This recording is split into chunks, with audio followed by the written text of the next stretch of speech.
Welcome English Audiobooks. Chapter 1.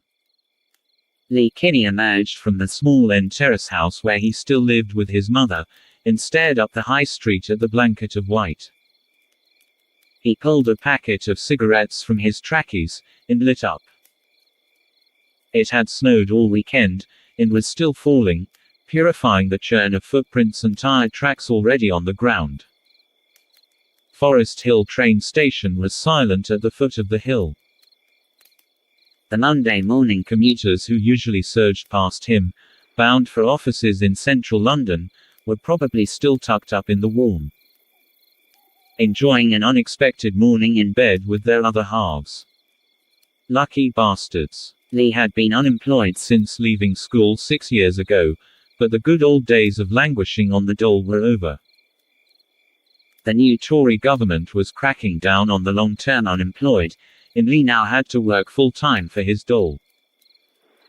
He'd been given a fairly cushy work placement as a council gardener at the Horniman Museum, just a 10-minute walk from his house. He'd wanted to stop home this morning like everyone else, but he'd heard nothing from Job Centre Plus to say that work was cancelled. In the blazing row that had followed, his mother had said if he didn't show up, his dole would be stopped, and he'd have to find somewhere else to live. There was a bang on the front window and his mother's pinched face appeared, shooing him away. He gave her the finger and set off up the hill. 4 pretty teenage girls were coming towards him. They wore the red blazers, short skirts and knee-high socks of Dulwich School for girls. They chatted away excitedly in their plummy accents about how they'd been turned away from school, whilst simultaneously swiping at their iPhones. The signature white headphone wires swinging against blazer pockets. They crowded the pavement en masse, and didn't part when Lee reached them, so he was forced to step down off the curb into a murky slush left by the road gritter. He felt icy water seep into his new trainers and shot them a dirty look, but they were too absorbed in their tribal gossip, screaming with laughter. Stuck-up rich bitches, he thought. As he reached the brow of the hill, the clock tower of the Horniman Museum appeared through the bare branches of the elm trees. Snow had spattered against its smooth yellow sandstone bricks, sticking like clumps of wet toilet tissue. Lee turned right onto a residential street which ran parallel to the iron railings of the museum grounds. The road climbed sharply, the houses becoming grander. As he reached its summit, he stopped for a moment to catch his breath. Snow flew into his eyes, scratchy and cold. On a good day you could see London. Spread out from here, stretching away for miles down to the London Eye by the Thames, but today thick white cloud had descended. And Lee could only just make out the imposing sprawl of the Overhill housing estate on the hill opposite. The small gate in the iron railings was locked. The wind was now blowing horizontally and Lee shivered in his trackies. A miserable old git was in charge of the gardening crew. Lee was supposed to wait for him to show up and let him in, but the street was empty. He looked around to make certain, and then scaled the small gate into the museum grounds, taking a thin pathway between tall evergreen hedges. Sheltered from the shrieking wind, the world around him fell eerily silent. The snow was deepening fast, refilling his crunching footprints as he made his way through the hedgerows. The Horniman Museum and its grounds covered 17 acres, and the sheds for gardening and maintenance were set right at the back, against a high wall with a curved top. Everywhere was a dazzling blur of white, and Lee lost his bearings, emerging deeper than he had expected in the gardens, beside the orangery. The ornate wrought iron and glass building took him by surprise. He doubled back, but after a few minutes was again in unfamiliar territory, finding himself at a fork in the path. How many times have I walked through these bloody gardens? He thought. He took the path to the right, leading into a sunken garden. White marble cherubs posed on snowy brick plinths. The wind gave a low howl as it blew among them, and as Lee passed, it felt as if the blank, milky little eyes of the cherubs were watching him. He stopped and held his hand up to his face against the onslaught of snow, trying to work out the quickest way to the visitors' center. The garden maintenance crew weren't usually allowed in the museum, but it was freezing, and the cafe could be open, and screw it, he would warm up like any other normal human being. His phone buzzed in his pocket, and he pulled it out. It was a text message from the Job Center Plus, saying that, due to adverse weather, he would not be required to attend his work placement. He stuffed it back in his pocket. The cherubs all seemed to have their heads turned towards him. Were they facing him before? He imagined their pearly little heads slowly moving, tracking his progress through the garden. He shook away the thought and hurried past the blank eyes, concentrating on the snow-covered ground, and emerged into the quiet of a clearing around a disused boating lake. He stopped and squinted through the whirling flakes. A faded blue rowing boat sat in the center of a pristine oval of snow that had settled on the frozen lake. At the opposite end of the lake was a tiny decaying boat shed, and Lee could just make out the cover of an old rowing boat under its eaves. Snow was seeping into his already wet trainers, and despite his jacket, the cold was spreading around his ribs. He was ashamed to realize that he actually felt scared. He needed to find his way out of here.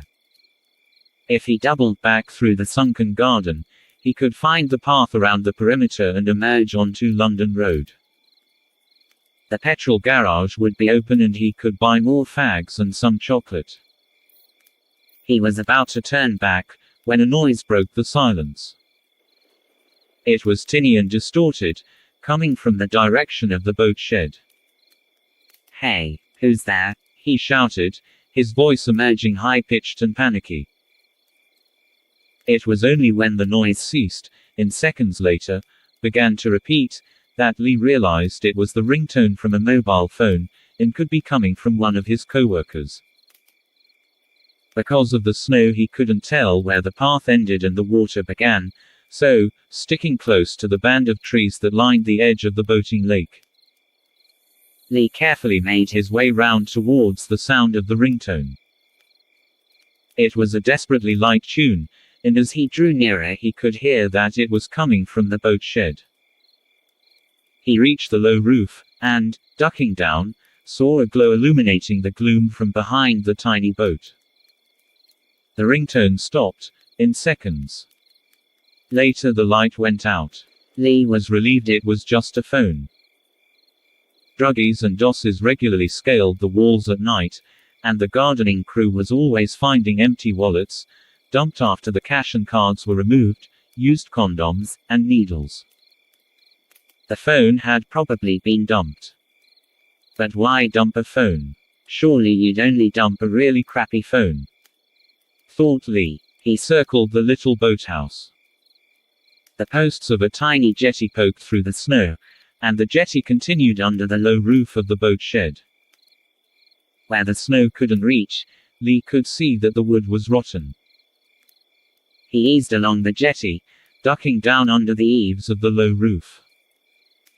The wood above his head was rotten and splintered, and cobwebs hung in wisps. He was now beside the rowing boat, and could see that on the other side of the shed, lying on a little wooden ledge, was an iPhone. Excitement rose in his chest. He could sell an iPhone down the pub, no probs.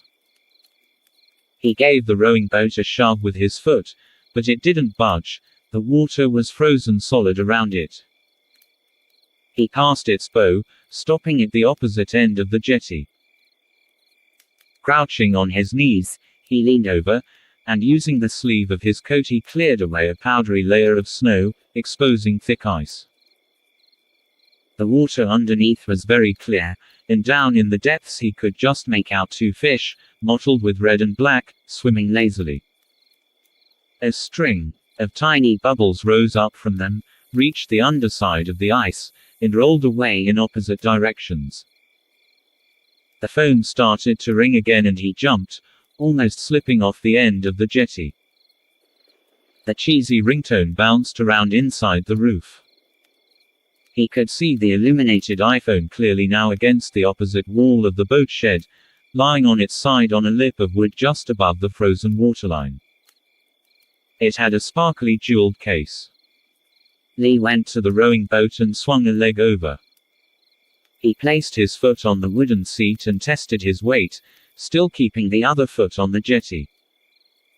The boat didn't budge. He swung his other leg over, climbing into the boat, but even from here the iPhone was still out of his reach. Spurred on by the thought of folded banknotes, thick in the pocket of his trackies, Lee hooked his leg over the opposite side of the boat and tentatively placed his foot on the ice. Holding on to the edge of the boat, he pressed down, risking a wet foot. The ice held strong. He stepped out of the boat and placed his other foot on the ice, listening for the telltale squeaking sound of tension and weakness. Nothing. He took a small step, and then another. It was like walking on a concrete floor. The eaves of the wooden roof slanted down. To reach the iPhone, Lee was going to have to get down on his haunches. As he squatted down, the light from its screen illuminated the inside of the boat shed. Lee noticed a couple of old plastic bottles and bits of rubbish poking up through the ice, then something which made him stop. It looked like the tip of a finger. His heart racing, he reached out and gently squeezed it. It was cold and rubbery. Frost clung to the fingernail, which was painted a deep purple. He pulled the sleeve of his coat over his hand and rubbed at the ice around it. The light from the iPhone cast the frozen surface in a murky green, and underneath he saw a hand, reaching up to where the finger poked through the ice. What must have been an arm vanished away into the depths. The phone stopped ringing, and was replaced by a deafening silence. And then he saw it. Directly underneath where he crouched was the face of a girl. Her milky brown swollen eyes stared at him, blankly. A clump of dark hair was fused to the ice in a tangle. A fish swam lazily past, its tail brushing against the girl's lips, which were parted as if she were about to speak. Lee recoiled with a yell and leapt up, his head crashing against the low roof of the boathouse. He bounced off and landed back on the ice, legs sliding away under him. He lay for a moment, stunned, then he heard a faint squeaking, cracking sound. Panicking, he kicked and scrabbled, trying to get up, to get as far away from the dead girl as he could, but his legs slid away under him again. This time, he plunged through the ice into the freezing water. He felt the girl's limp arms tangling with his, her cold slimy skin against his. The more he fought, the more their limbs became intertwined. The cold was sharp, absolute. He swallowed foul water and kicked and flailed. He somehow managed to heave himself away to the edge of the rowing boat. He heaved and retched, wishing that he'd reached that phone, but his thoughts of selling it were gone. All he wanted now was to call for help.